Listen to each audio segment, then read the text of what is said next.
Welcome to I Think This Is Great with claynferno.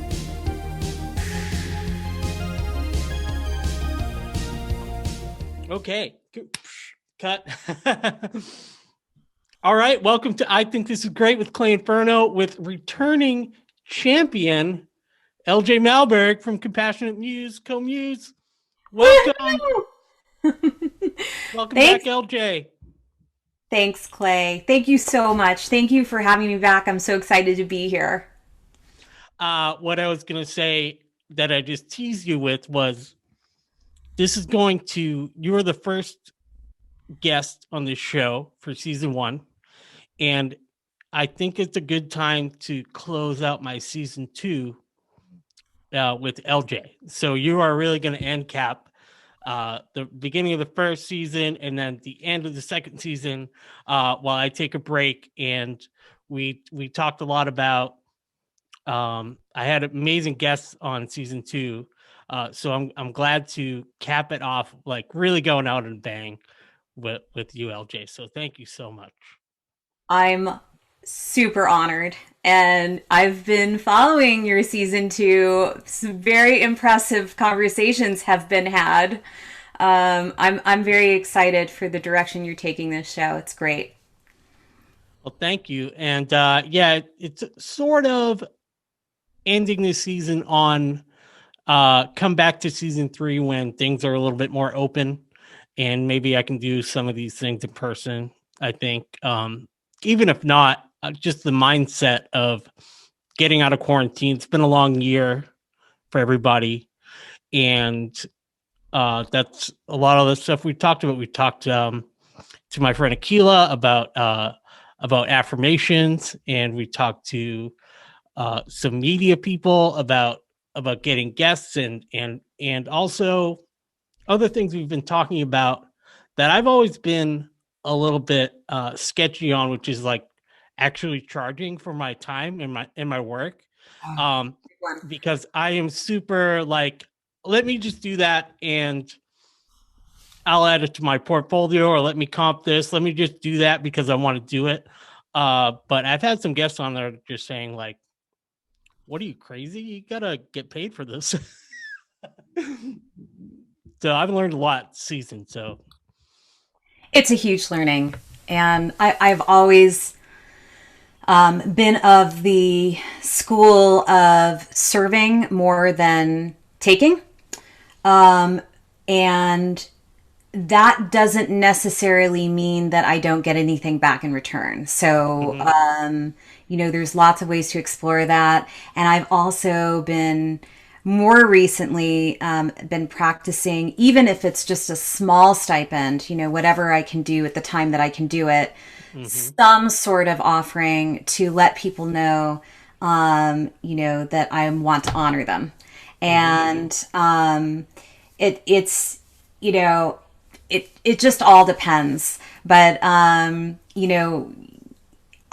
my mindset is if you can give it away and you can do it wholeheartedly, meaning no matter what the response is, you have zero expectations on the receiving end.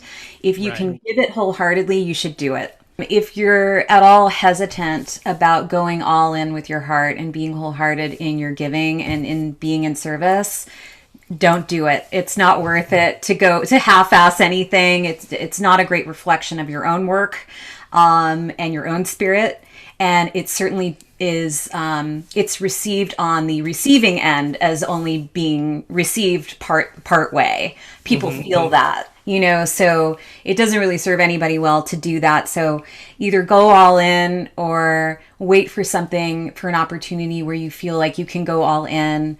And saying no thank you, also opens up opportunities for the other person to go out and find a match that feels really great for them. So this isn't related exactly to what we were just talking about, but I just sent an invoice for something that was essentially a fundraiser, but I did a lot of work for it. Like I basically ran a virtual box office, and how you have to deal with every single customer.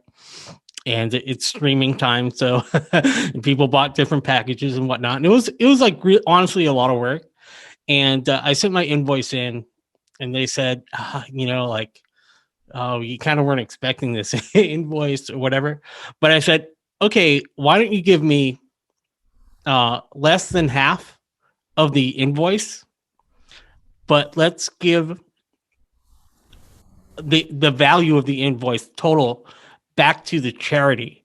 So I was able to kind of flip it and say, well, I'm donating my time to the charity itself, not necessarily the artist I was working with, and everybody was happy with that solution. You found a win-win-win. I love those. That's so beautiful and creative of you to come up with that. In-kind work is amazing when it works, and that's a perfect example. Kudos to all of you for being on board for something like that. It's great. So why don't you give our listeners an update on what's happening with you lately, if you don't mind giving us a brief update? Yeah, thanks, Clay. It's an exciting time for Compassionate Muse.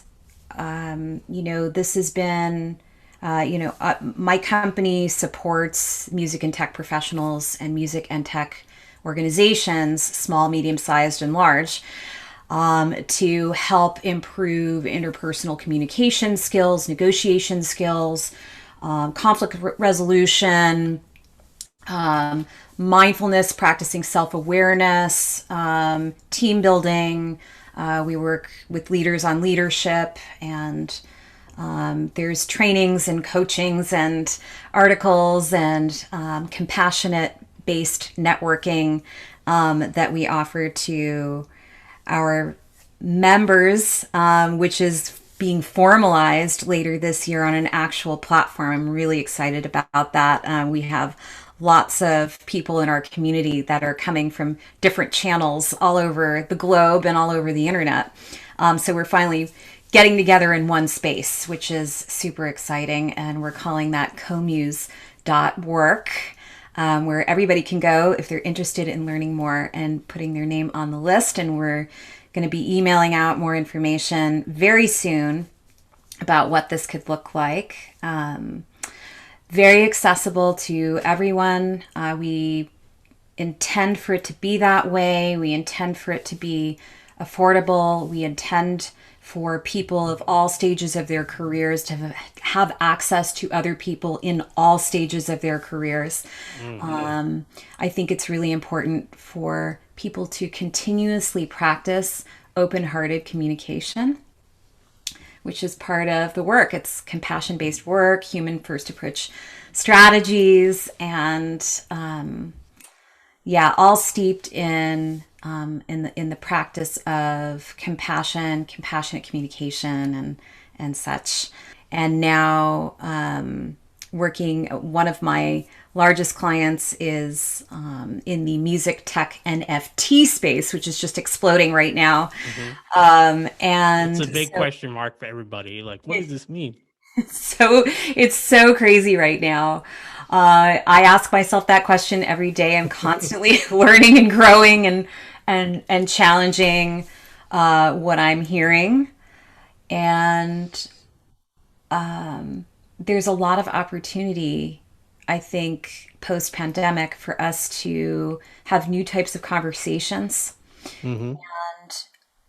and shift this industry into something more inclusive, mm-hmm. and certainly more understanding. So that's really exciting to me. That is what, I wake up every morning and pinch myself that's the kind of work that I get to do, and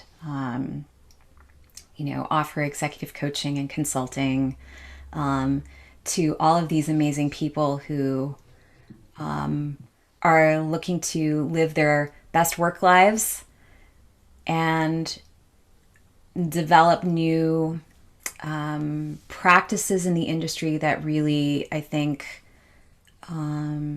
solidifies music industry 2.0. I feel like there is a huge changing of the guard right now. In addition to the baby boomers aging out of our industry, we have a huge opportunity to shift Black voices, BIPOC, LGBTQ community, voices, marginalized voices into positions of leadership. I think about that every single day, about how we do that. I get to have lots of really wonderful, sparkling conversations with people about that. And what does it look like for me as, a white woman to be able to support those voices? What does it look like for white men to be able to support those voices? What does that mean for everyone beyond the bottom line? Yes, it absolutely does improve the bottom line. We've got the data to show that. And what does it mean beyond the bottom line? How does that improve everyone's understanding and culture, unified culture? So, you mentioned Music 2.0, and first of all, I have to say thank you for all of the free resources you put out. You can sign up for the mailing list, and you send out very thoughtful, thought-provoking stories, and also just great resources to have people think about these kinds of things. The inclusivity, for sure.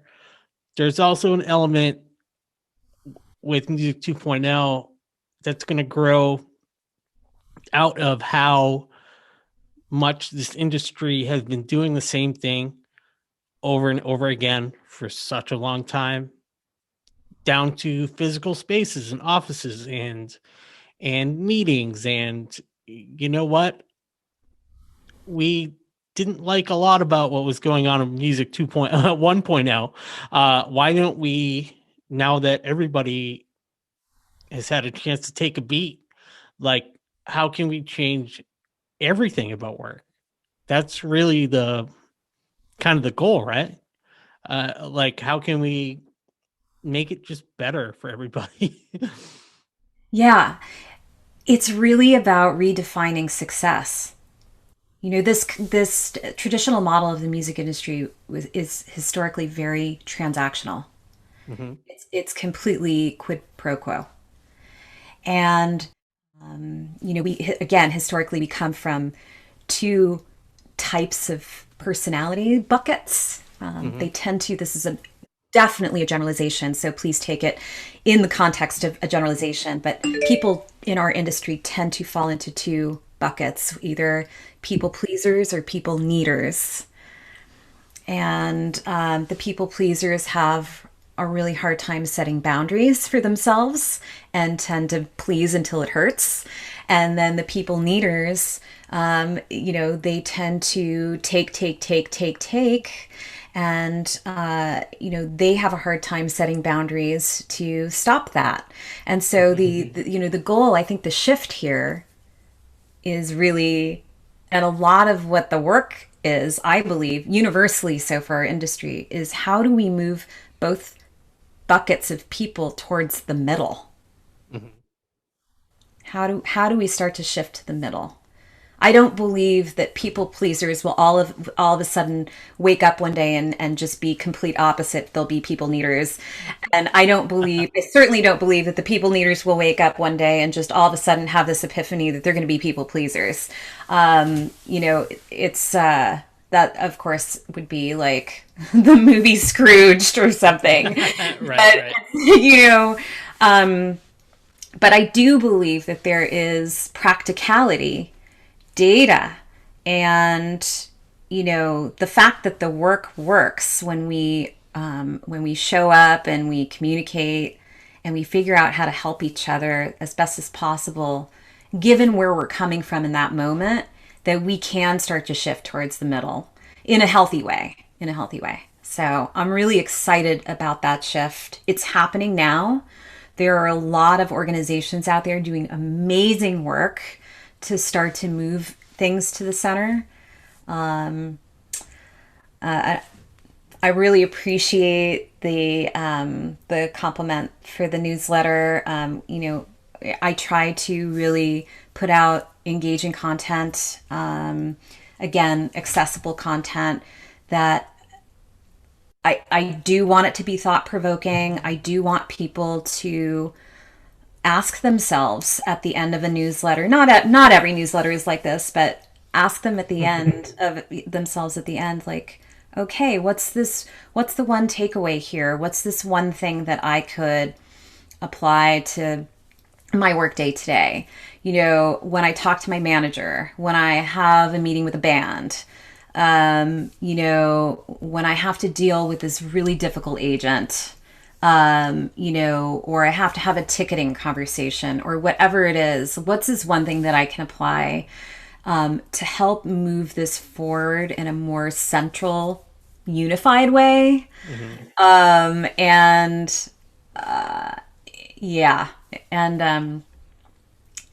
Again, I'm really excited at the prospects. So that's something to look forward to, lots to look forward to this year, coming out of an era where my friends in industry have been deeply hurting. So lots to solve for. Yeah. Lots to solve for, and the great creativity boom that everybody thought was coming because Dead Kennedys made great records when Reagan was president, right? So it was like, this is going to be good for art. It turns out it wasn't so much, and then we're hit with the pandemic. And one thing that you mentioned you wanted to talk about was just like a levity, humor, laughing, smiling. Because I can remember days in this office that I'm in right now where, sure, it was like lighthearted, but wow, there was like a lot of heavy moments. And then I look back on them and I'm saying, like, why was it so heavy? Given that we just faced an incredible year, that we didn't know it was coming, that I wish I could go back in time and relive those experiences with a bit more joy, a bit more tongue in cheek, and still get the work done, and still just be able to smile and laugh my way through it. So I think that the work that you're doing is, I hopefully bring some joy to people in that sort of way. Yeah, for sure. I love that, Clay. I think it starts with a sense of self-awareness and mindfulness about where you're at right now in the moment, and being able to separate out who you are as a human from what you do for a living. Or what your passion is if you're not working in music full time, if it's a hobby or it's a side hustle, whatever the capacity is there. We are so much bigger than what we do. And if we could take many moments in the day to step back, take a breath, and acknowledge that, and stop self-identifying, like over-identifying with what we do for a living. And for the record, like, I find in working with both people pleasers and people needers that both groups do this. They identify with their jobs wholeheartedly. We definitely all have that in common in this industry. We are the music business. I got into this business because I love music. Of course, that's our common thread. And we make music. I used to make music, and I don't do it anymore except in the shower, and it's probably better that way at this point. But it's really important to be lighthearted about our perspective. We get so entrenched in this tunnel vision. And that's really hard to do. It's really hard to do. I don't know if you can say fuck, but it's really fucking hard to Oh do. yeah. Oh yeah. I Okay. swear. It's easy. Okay, excellent. Yeah, it's really fucking hard because when things are hard and your level of survival that you're accustomed to is in jeopardy. To tell somebody to take a step back and take a breath and try to separate out what they do from who they are, I mean, they're going to look at me like I have 6 heads and tell me to go fuck myself. So Yeah, that's the thing where in crowd control, when you tell someone to calm down, that's the last thing they're going to do. yeah, timing is as they say, timing is everything. My New Yorker is coming out right now. I can hear it. It's definitely you do have to time it when you are talking to somebody else. So the best thing that we can do for ourselves is be able to recognize it in ourselves first. If someone else is recognizing it in you, it's been happening maybe enough that they recognize it, right? And so now they're ready to say something. But if you can practice self-awareness, and you can do that in a number of ways, meditation being one, and I'm a huge advocate for meditation, and a 21-year practitioner, daily meditation practitioner. So I definitely practice what I preach. But I would say, that's the number one thing you can do to spark lightheartedness and humor. When I am on the cushion and I'm meditating and I'm watching these thoughts come and go in my head, I have never been more hilarious in my life. I am hilarious. And when I talk about it outwardly, I'm not that funny. And that's okay. But in my head, I'm fucking hilarious. And I love that. I love that I've been able to develop that relationship with myself, to not take myself so seriously, to be able to see that my value as a person is so much bigger than my job in music, which has shifted and ebbed and flowed so many times over the last 26 years, right? So as many of us, it has. We wear a lot of hats in this business. And almost, well, I think that what you do with Compassionate Muse is, it's almost cliche to say it, but it's perfect for this time right now, right? Like it's absolutely perfect for the quarantine and staying home, and because there's plenty of days where I almost think like I'm not like a Dr. Jekyll, Mr. Hyde kind of person, but like this podcast is, I think this is great, and I'm like super positive, but I spend plenty of afternoons like taking naps and feeling bummed out and wishing I could do the things I used to be able to do. Me too, brother. But I also, when I'm riding my bike, I'm meditating in a way. I'm cracking myself up with a joke that's only funny literally to me. I couldn't explain it to anyone else, but I see a street sign that I think is funny, or so there's a lot of that inside of your own head. And I hope that people that are not suffering from severe mental illness or anything like that, but people are able to maybe get themselves out of that, like, definitely like feeling alone or isolated or anything like that. Because there's moments during the day where I feel alone and isolated, but then I go outside and I go for a walk, and I ride my bike, and I don't sort of feel that way anymore. But we can be pretty hard on ourselves, but being able to crack yourself up, I think, is a good skill. Absolutely. Yeah. Well, our longest relationship is the ones that we have with ourselves. And if you can't enjoy your own company, that's a shame. That's a shame.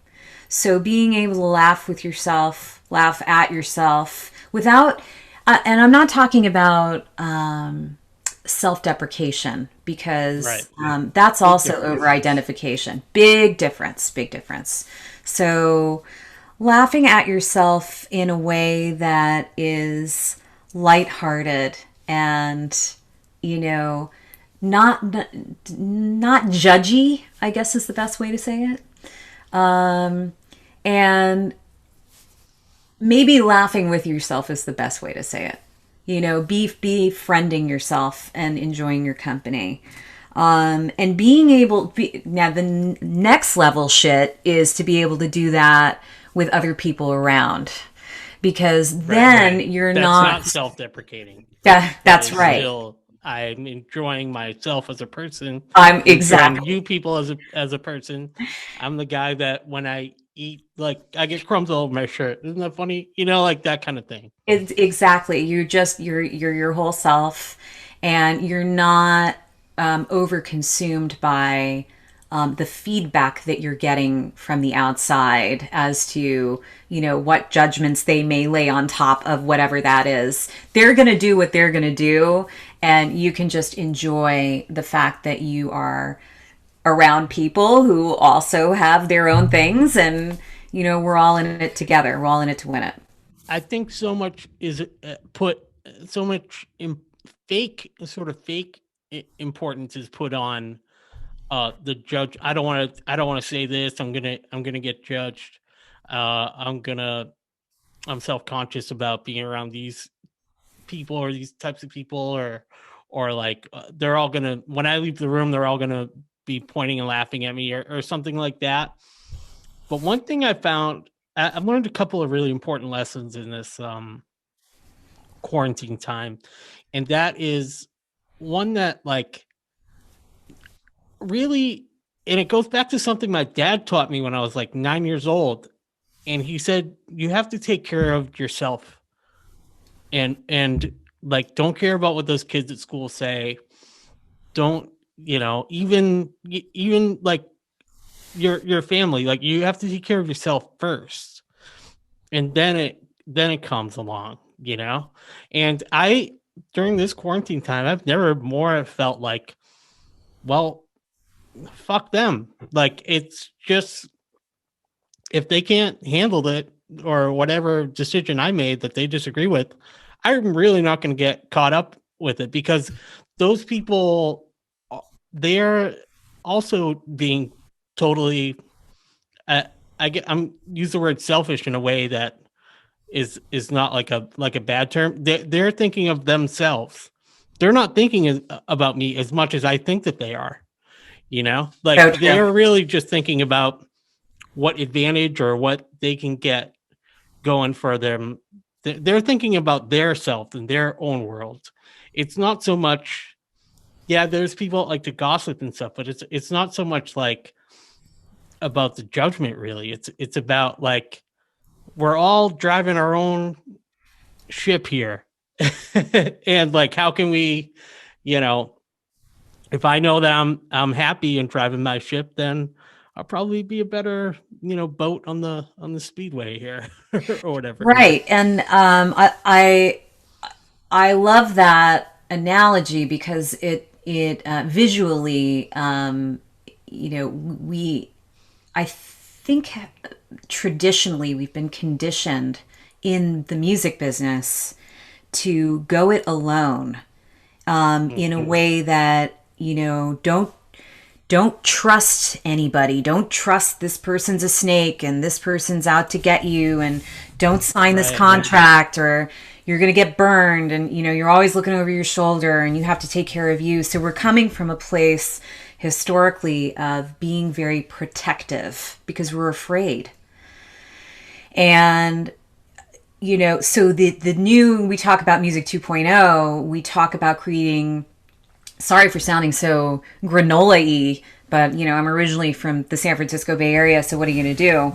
That's what we're here for. Hey, you can take the girl out of San Francisco, but but not the granola. not the granola. I spent the last 14 plus years in New York and to have two New Yorker parents. So again, what are you going to do? But,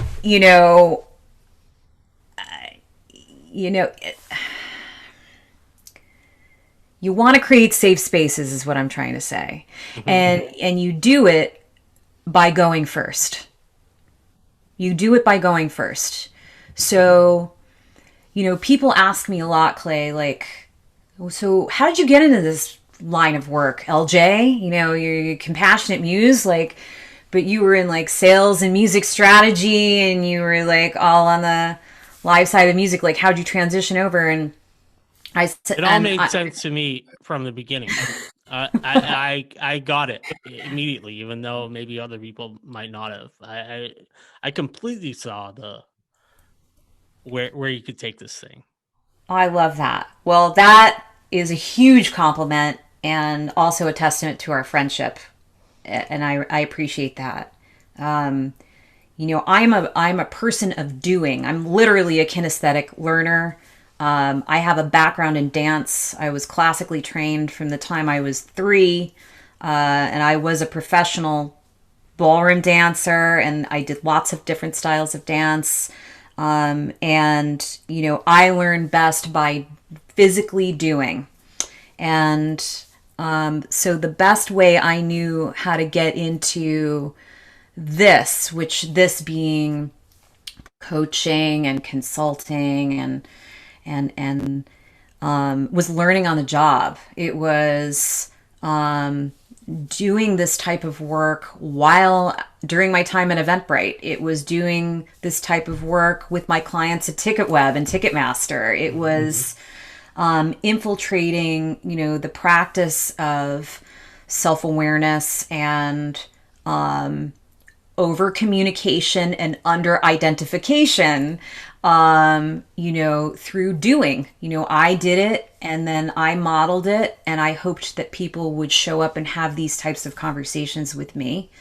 And there's been an amazing ripple effect. And, a lot of people don't know who I am. I'm no Oprah, but, and I'm not even Oprah in the music business, but we have to start somewhere. But, even if I just reach one new person a day, that's huge. This work has huge ripple effects. Having honest, real conversations with ourselves first, and then going first, modeling that by having these kinds of conversations with others to create these safe spaces for change. And that's why Compassionate Muse has been shortened to CoMuse, because CoMuse is we are co-muses. We are all working together to inspire each other to change and move forward into this Music 2.0 and Music and Tech 2.0. I work with tech professionals as well. And so it's a really exciting space when people wake up to their own lives and work and realize, oh my gosh, I have so much more control over what I do and who I am than I thought. And that's very powerful. What do you think about discoveries you can kind of make? I found something about myself that I really thought was super valuable, but I don't know how to fix it or change it or do anything except for maybe just the gift of it was identifying it, right? Like, I realized that when I have a lot of things going on, that I physically will do things like lock my keys in the car or leave my laptop at home, or I literally washed my iPad in the laundry because I was taking it to work at the laundromat, and I didn't tell anybody about it. I was so embarrassed. But I have realized that that's the thing that happens to me when I feel really frantic. So do you help people sort of identify weaknesses in themselves, or what sort of value do you think happens when a person discovers something about themselves like that? Because I've been trying to figure out what it actually means, that I know that that's something that happens and I can identify it when it's happening, but is there any value beyond that? Well, the first value that I can see is in your story is that your iPad must be very clean. Yeah. And so that's amazing. Apple baby. I haven't tried that Yeah. one, but I'm going to try it. The second is that, awareness is definitely the first step. But to your point, then what do you do with it? And so I think the question is to start with big picture. What is it exactly that you're trying to achieve? What is it that you want in the big picture of things? And then that will help you get clear as you reverse engineer it, as to what you're going to do about being so frantic and pulled in 11 different places and being forgetful, or whatever the symptoms of being the symptoms of the symptoms, right? The symptoms of being frantic and so on and so forth, as you peel back the layers, what it is that you're trying to achieve. And then that will help you prioritize, because you can't do everything at once. It doesn't work. And it would drive you nuts, and you'd try it once and you'd give up. So there's no grit in that. But I would say, if you don't like the way it feels and you want to change it, ask yourself why. Mm-hmm. Why do you want to change it? What is it that you're trying to achieve? What's the big picture? And then start to reverse engineer that. Coaching can be helpful in that instance, because you've got somebody seated in front of you asking you the right open-ended questions, to help you maybe reframe your thinking. There's some tactics there for sure, but overall, clarity is key, and that's with everything. If you're trying to move forward, clarity is key, because if you're not clear, you can get really overwhelmed and you can freeze. So clarity starts with the why and the big picture, and then you can chunk it down into bite-sized, digestible pieces that help you take one step forward at a time. I think when we first talked, we talked about the value of saying no, and it just always sort of comes up for me, and I never forget that, because you need to really set realistic expectations, not for your client or whoever your boss or whoever, but like for yourself, right? Like that's where you need to, where the power comes from, is to saying, no, I can't do that because I'm gonna not ship a great product. Yes, and it's twofold. So it's that for sure, and you're taking care of yourself, and you're communicating well to the client, and you're managing expectations, so they understand what's okay and what's not okay moving forward. If you choose to set a new boundary moving forward, then you can communicate that. But what you're doing is you're setting a tone for a great partnership. Like you said, I only want to put out a great product. I only want to put out a great service, and I'm only going to be able to do it within these boundaries. So help me help you. Let's figure out what winning looks like within these boundaries. Yeah, most people will go for it, and some people may say, you know what, that's just not going to work for me. I'm going to need somebody to turn it around faster, or different, or better, or whatever, and that is absolutely their prerogative, and they're communicating back their expectations. And at that point, there's an opportunity to have a new kind of conversation, right? And we all know what those conversations can look like. You can wish them well, and hope that you can work together in the future when the timing is right, or something else. Or something else, definitely. And something I've been doing in this quarantine is something I was never. A lot of times I'm the worker bee. Like I work for other people. I run their box office. I run their social media. I do this or that. I work for a company, and I get told what to do. Basically, not that I don't have autonomy, um, but for the first time ever, there's kind of an entrepreneurial thing that I've been doing. So I'm like reaching out to people I've never talked to before. And this is all like business 101 for most people, but I've decided to expand my base a little bit. So I've had to become more of a salesman, become more of a, I can do this for you. This is what I can do. And I have actually said, I don't think I'm right for you, but I think this is the direction you should go for, and this is the kind of person you should find. Um, you know, but I love that because you're still keeping your service hat on, meaning how can you be of service to these people beyond what you can personally offer? Maybe you can be a facilitator or connector, and there's value there. That it instantly, of course, positions you as an expert and a friendly in the business that they'll remember you as, and now they're in your network, and of course, you'll stay in touch. actually, since I mean, it is sort of still new for me, but most of the time it prompts a, okay, well, how can we work together? Like, what are things you can do for me? Um, let's deal with that later. And it usually actually kind of sort of pushes the original conversation along in a surprising way that I didn't expect to happen.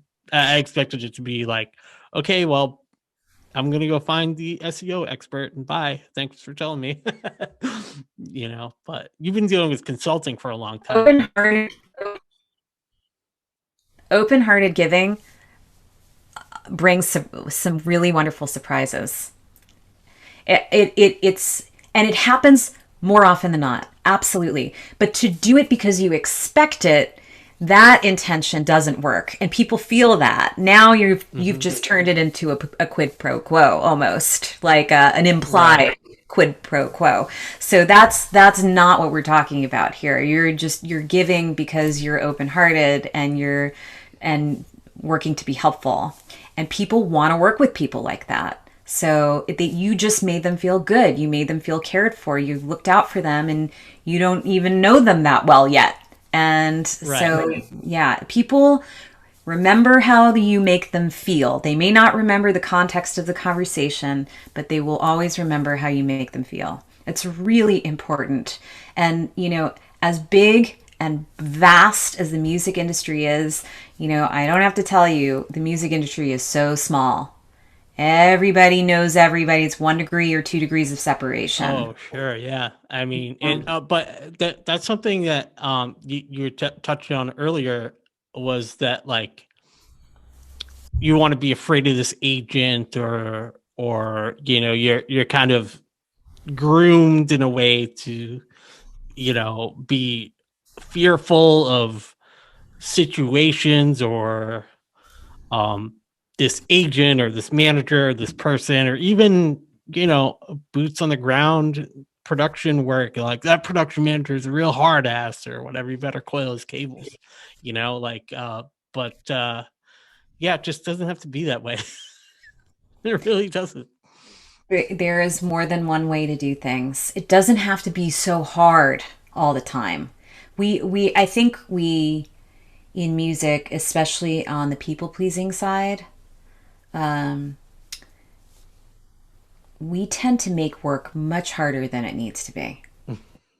And Absolutely. I think that's because we assume that we have to take on all the responsibility ourselves to get it done. And it's usually not the case. I mean, I'm a solopreneur. I'm thrilled to announce I just hired my first assistant. So I'm like that. I'm super psyched about that, and she's amazing. But that said, I solopreneured it for 3.5 years, and but I still, I realized in doing the work that I still didn't need to take it all on myself. Even though I work in the industry, I can still get good at asking for help, which, for the record, I've been really shitty at for a big portion of my life, not just my career. Being, firstborn child, super autonomous and independent. I know that's shocking to anybody who knows me. It's my nature. And, I don't need anybody. I can do it myself sort of attitude. At some point in my 40s, I realized, what the fuck am I doing? I don't have to do this by myself anymore. This is ridiculous. We are a community of people, and we're here to help each other and lift each other up. There are lots of people in our community who are like this. And, I think many of us forget that, or maybe we don't know that because we haven't made those connections. But we're out there. We're out there for sure. It is a great gift. Also, something I feel like I've learned from you is also that if we're talking about inclusivity and we're talking about a more diverse workforce, but even beyond that, just like working with an intern, helping a student, coaching them along the way, is those, hiring an assistant that you really are you're giving this person an opportunity to learn and to be your assistant. I mean, that your assistant's really lucky to have you as a boss, because like you said, it sort of spreads out from there, and just I can imagine how excited they are to work with you. I mean, it's just it's such a it's such an opportunity to be able to teach someone and have their back and like learn from them too. That's the ultimate number one thing when anyone's reported to me, is the stuff that I've learned from them. And it's just a great opportunity for that. 100%. She's amazing and has an incredible background in music tech as well, and in her own right. And as much as she may learn from me, I learn probably 10 times as much from her. I truly believe that we are all each other's teachers. Sometimes it's what not to do, but that's a huge learning too. And, in the case of my new assistant, her name's Nicole. Hi, Nicole. Hi, Nicole. Shout out to Nicole. What? It is an incredible dynamic. I'm super fortunate. We have worked together in a different capacity before. We have a friendship. She has gone through some coaching with me before, so I think she has a real innate understanding of what the offering is and what it can do. And I am really, really excited, not just to have her help, but to have her care and understanding. It's definitely really important to show up in integrity in this work. Compassion-based work is work that works from the inside out. So you have to do the work first for it to work with other people. The same thing goes for when I go and work with an organization. I'm not going to work with an organization who brings me in, the board or the C-suite brings me in, and then they don't participate. That doesn't fly. Right. Everybody's got to do it. It's the only way that this works. That's right. So challenging work, but it's super rewarding. It's absolutely the best, and it's just such the right time. It's just such the right time.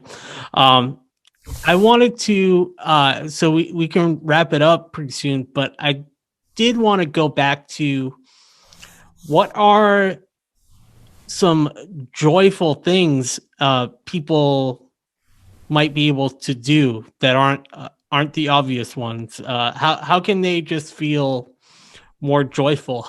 Let's say they are having a really bad week. Yeah. What's a good way to get to shake off that blanket and not feel so bummed? Great question. Love it. I can think of two ways right off the top of my mind. You kind of you led the witness in what you just said with shake it off. If you're a mover like I am, just turn on some really loud music and just get down. You know, shake your body, move your body. Just be uninhibited. If you don't know how to dance, it doesn't fucking matter. Just move. Close your eyes. If you are feeling afraid about how other people may view you, or you don't want to see your own self move, then close your eyes and move. But feel the movement. It feels so good to move. We are alive. It is a gift. It's a gift. And, you know, if you have been fortunate enough to be born with a body that moves, you should move it. So that is, even if it's just 1 minute a day of going crazy, or 3 minutes of your favorite song. Exactly. Definitely do that. I know a lot of people who've made a habit over the course of the pandemic to get out and walk every day.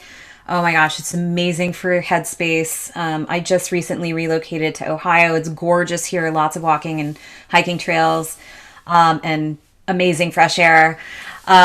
Which you don't get a lot in the city. So I'm soaking it up, and I could even do a much better job of that. But I'm really enjoying the juxtaposition of the greenery here to that of the city.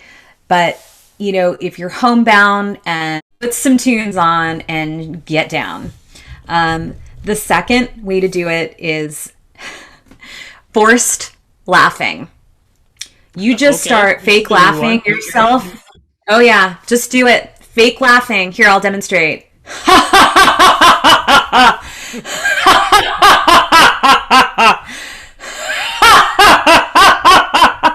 And at some point, that actually turns into real laughing. And you will feel your chest lighten. You will feel your face lighten. You will feel the corners of your mouths turn up, because it's so ridiculous and silly, and it feels amazing. It's such a release. It brings so much joy. There's actual laughing yoga classes that you can take. I'm sure there's stuff online that you can check out. It's so great. Of course, I'm huge on meditation. There's a meditation where you can sit still with your eyes closed in a chair or on a cushion, or on the floor, or you can lay down and close your eyes and just think about the happiest thing that you could possibly think about for a whole minute. Set a timer on your phone for a minute so you don't have to think about the clock. And just stay focused on that one thing and smile from the inside out. So that's a joyful exercise that you can do. That's a very beautiful, quiet, simple exercise, maybe for the more introverted folks out there. And it's just as joyful. I love that. And it's the program I studied at Mass College of Art was called the Studio for Interrelated Media, and there was a lot of performance-based art, and they just celebrated 50 years, and they made a movie about it and stuff. But when you started laughing like that, I was instantly transported back into those classrooms where they somebody's art piece would say, "Everyone lie on the ground," and everyone laugh. And I was instantly transported to many joyful, quote unquote happenings, performance art, stuff like that. I since I just had the anniversary, I'm revisiting some of my artwork that I made from back then, and wow, yeah, I just love that. I love that fake laugh, fake it till you make it laugh. That's ultimately the best. I love that so much. That's awesome. Yeah, I think I've had some theater training. Again, shocking to the people who know me. But I'm pretty sure we did that in improv too. Like that's definitely like a theater thing. But I love it. I love it. you can do it in the privacy of your own home, in your own room, with the door closed if you don't want anybody else to hear you. You could laugh into a pillow, although that might suffocate yourself. I don't know. I don't highly recommend that one, but it's great. It's definitely great. So yeah, so 3 different ways that you could try, and who knows, maybe if you love it, you can share it with others who can try it, and they'll share it with others, and it will ripple out. That's so great. LJ, thank you so much for coming on the show, closing out my season 2 and ending it on joyful laughter and very practical ways to liven up yourself, as they say. I love it. Clay, you're a gem. Thank you so much for having me. It's great to be here again. Thank you. Thanks. And where can people find what you're doing now exactly? We'll leave the links up there for everybody. Yeah, so anyone who's interested in finding out more about compassion-based work and our Compassionate Muse, CoMuse.Work global business community for music and tech professionals can go to CoMuse.Work and get their name on the list. And again, we will be sending out announcements about next steps for the platform coming soon. You can follow me across all channels, also social media channels at Compassionate Muse, except for Twitter, which is missing a couple of vowels. Without a couple of vowels, Compassionate Muse spelled CMPASSIONATEMSE on Twitter. Join our community there. And join our newsletter. And you can do that also by going to CoMuse.Work and getting on the list. So, thank you so much, LJ. It's been awesome catching up with you, and I'm so excited about you taking the music industry into a more compassionate space. And I will do my best to do that myself as things are starting to open back up here, and we're ending season 2 on definitely a high note for me, and it was just so great to catch up with you. Thank you so much. Thank you, Clay. Please take a moment to like, follow, and leave a comment below. Music is Valentine by House of Harm. Support the artists at houseofharm.bandcamp.com.